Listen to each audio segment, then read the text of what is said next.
Assalamualaikum warahmatullahi wabarakatuh. Selamat pagi rekan-rekan FH 2022. Di akhir submission, akhirnya saya bisa membuat video singkat tentang inovasi yang saya miliki, yaitu Ngaping, New Generation of Public Health Planning. Mas Hindu dan kawan-kawan panitia FH 2022, terima kasih atas bimbingannya selama ini. Ya, seperti kita tahu bahwa pelayanan kesehatan garda terdepan di Indonesia itu adalah pusat kesehatan masyarakat atau puskesmas. Ya, selama pandemi kemarin, puskesmas memiliki peranan yang sangat penting dalam program pencegahan dan penanggulangan COVID-19 di Indonesia. Nah, dalam kesempatan ini saya akan memaparkan bahwa dengan kurang lebih 10.000 jumlah puskesmas dan mengelola kurang lebih dana DAK non fisik dari Kementerian Kesehatan dan Kementerian Keuangan, alokasi dari Kementerian Keuangan sekitar 8 triliun rupiah, maka puskesmas merupakan hal yang strategis untuk melakukan pembangunan kesehatan. Tetapi ketika perencanaannya itu belum terintegrasi secara menyeluruh dan belum berdasarkan peraturan yang ada, maka itu akan serasa sulit. Ya, selama ini puskesmas terjebak ke dalam perencanaan dan penganggaran yang dimiliki oleh perangkat daerah, ya, masih berdasarkan Permendagri 90 melalui SIPD-nya ataupun melalui Permendagri 79 melalui dana BLUD-nya.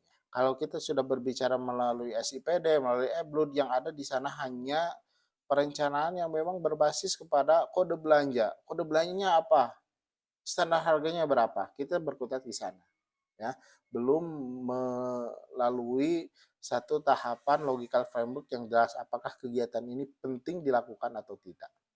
Baik, ini yang kami jembatani di dalam aplikasi Ngaping ini. Ya, karena aplikasi Ngaping adalah ini aplikasi yang memang bukan menyaingi aplikasi yang sudah ada, tetapi ini ada hanya melengkapi Irenggar yang isian dari Irenggar itu hanya berupa agregat nilai usulan saja terhadap menu kegiatan apa. Melengkapi dari SIPD yang hanya berisikan kode belanja saja. Ya, melengkapi eBlood yang hanya berisikan hampir sama dengan SIPD. Ya, jadi Ngaping ini tidak menyaingi dari aplikasi apapun. Ya, nah, aplikasi Ngaping ini sebetulnya sudah memasuki tahapan production, ya, tahapan production dan dipergunakan di Dinas Kesehatan Kabupaten Garut oleh puskesmas yang ada di Kabupaten Garut, ya. Untuk staging yang sekarang pada hackathon 2022 ini saya tempatkan di subdomain ngaping.bloodpuskesmas.id. Ya, bisa di sana. Kemudian untuk username dan password jika ingin masuk saya sudah sertakan di dalam paparan PowerPoint saya. Ya, kita coba masuk. Ini adalah tampilan beranda loginnya. Kita akan coba masuk ke dalam aplikasi ini. Ketika masuk, kita akan dipilihkan dipilih database kapan yang akan kita inputkan perencanaannya. Kemudian ada beberapa menu di sini. Ada menu perencanaan mulai dari input RUK, analisis belanja RUK, input RPK, input Pagublud, input RPK perubahan dan lain sebagainya. Ya, untuk tahapan pertama memang kita akan menginputkan RUK dulu. Nah, RUK ini akan muncul beberapa puskesmas yang ada di Kabupaten Garut. Kemudian ketika pilih lihat detail, ini kebetulan yang 2023 datanya memang sudah submission.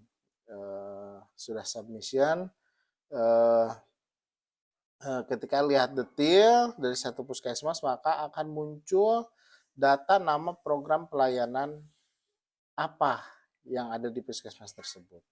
Ya, nah, di sini misalnya program promosi kesehatan. Dia akan menginputkan rencana usulan kegiatan yang ada di program pelayanan promosi kesehatan. Ketika kita lihat detail lagi untuk pelayanan promosi kesehatan, nah ini maka akan muncul RUK yang sudah dibuat. Nah, kalau kita ingin menambahkan satu RUK, maka kita tinggal klik tambah saja, kemudian pilih kegiatan-kegiatan yang ada di dalam kegiatan promosi kesehatan. Jadi kegiatan-kegiatan ini adalah kegiatan-kegiatan yang berasal dari menu-menu DAK non fisik BOK Puskesmas. Ya. Nah, ke depan saya harap bahwa kegiatan-kegiatan ini diperkaya lagi oleh Kementerian Kesehatan untuk sebagai kamus usulan yang memang puskesmas bisa usulkan kegiatan apa yang memang diperlukan oleh puskesmas tersebut, gitu ya. Ini memang sesuai dengan tahun sekarang ada menu wajib, prioritas dan pilihan, ya berdasarkan warna. Ketika ini sudah diisi, maka kita tinggal memasukkan objek belanja yang akan menghasilkan satu anggaran. Nah, objek belanja inilah yang akan mengunci bahwa kegiatan ini pemberdayaan kader masyarakat itu objek belanja yang diperbolehkannya itu apa saja. Apakah di sini hanya transport saja atau di sini boleh ada makan minum dan lain sebagainya. Ini sudah dikunci oleh administrator yang sesuai dengan peraturan dari eh, Roren Kementerian Kesehatan, ya. Nah, seperti ini, ya. Nah, ini seperti ini. Objek belanjanya seperti ini, ya. Di sini objek belanja boleh ada uang transport, jamuan ringan, fotokopi dan lain sebagainya, ya. Di sini sudah diperbolehkan, ya. Nah, ini kemudian setelah puskesmas menginput, maka dinas kesehatan akan menilai apakah statusnya itu adalah approve, ya statusnya approve atau discuss. Kalau discuss berarti dia apa catatannya. Jadi apakah dia bisa lanjut ke menu selanjutnya atau gimana. Ini RUK yang diusulkan kepada puskesmas. Nanti dinas kesehatan akan bisa menilai usulan-usulan apa yang diusulkan oleh puskesmas, ya. Dengan di RUK ini di dokumentasinya ada cetak RUK berapa jumlah dari tiap puskesmas untuk pengusulan RUK-nya. Nah, inilah yang akan menjadi dasar di RUK ini puskesmas A, B, C, D kira-kira akan mendapatkan alokasi pagu berapa. Karena ini pasti usulan ini sudah disesuaikan dengan pertimbangan kebutuhan dan kemampuan sumber daya dari puskesmas-puskesmas tersebut. Ya. Nah, setelah pagu ditetapkan, maka di dalam input RPK itu akan muncul pagunya. Pagunya ini berapa? Nah, ini pagu-pagu yang akan puskesmas menjadikan acuan di dalam penyusunan RPK-nya. Dari RUK, dari usulan yang misalnya 100 juta, dengan pagu yang ada apakah tetap 100 juta atau kita turunkan. Nah, itulah yang ada di dalam RPK. Dan yang tak kalah penting dari aplikasi ini adalah menghasilkan dokumen-dokumen yang memang sesuai dengan kebutuhan dari stakeholder-stakeholder yang mengampu puskesmas tersebut. Ya, ketika menginputkan data RUK RPK seperti tadi, maka RUK-nya akan muncul. Mohon maaf. RUK-nya akan muncul. Kemudian RPK-nya itu akan muncul, ya. Cetak RPK-nya itu akan muncul. Ini adalah cetak RPK-nya. Kemudian kerangka acuan. Kerangka acuannya dari tiap program itu akan muncul secara otomatis, ya. Kemudian RAB, draft RAB-nya dari tiap puskesmas itu akan ada. Ini draft RAB-nya, ya, rencana anggaran biayanya berdasarkan kode rekening. Ini formatnya sudah sesuai dengan untuk penginputan ke dalam Erenggar. Kemudian ketika